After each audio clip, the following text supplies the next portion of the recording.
Avant de partir à la retraite, Nadine, bibliothécaire à Rabelais, a gagné un concours consacré à l'auteur-illustrateur Grégoire Solotareff. Son prix, une toile originale désormais exposée dans la section jeunesse de la médiathèque François Rabelais. Pour inaugurer cette œuvre, une exposition est consacrée à Loulou, son personnage phare. Solotareff, c'est un auteur très connu de la littérature jeunesse. Il a fait plusieurs albums qui sont très très connus, dont Loulou. Je pense que c'est un auteur qui a traversé notre enfance. Le personnage Loulou, c'est peut-être l'équivalent d'un Solotareff. Quelqu'un qui a vécu dans une famille qu'on peut dire artiste. Ils ont vécu en autarcie, les parents faisaient pour les enfants l'école à la maison. Loulou, c'est un loup, mais qui est un petit peu en dehors, qui n'a pas du tout les caractéristiques d'un loup.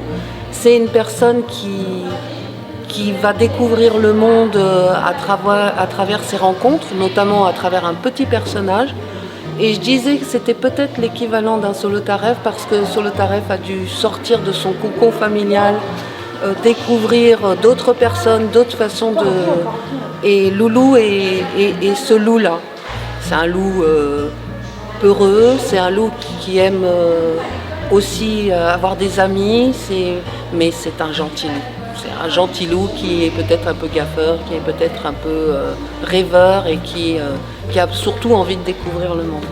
L'exposition sera visible jusqu'au 12 octobre à la médiathèque François Rabelais, puis du 14 au 26 octobre à Robert Doisneau et du 28 octobre au 16 novembre à la médiathèque André Malraux.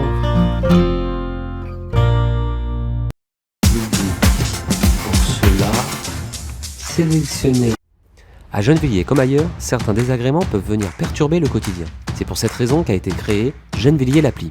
Vous avez remarqué un lampadaire en panne, un trottoir ou une chaussée dégradée, un dépôt sauvage? Vous pouvez aider les agents de la ville. Il suffit d'utiliser l'application.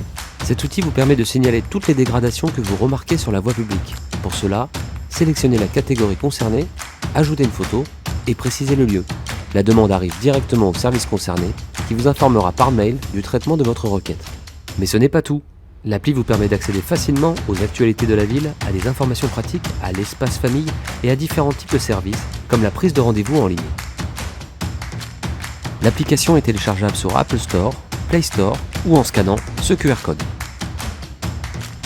À bientôt!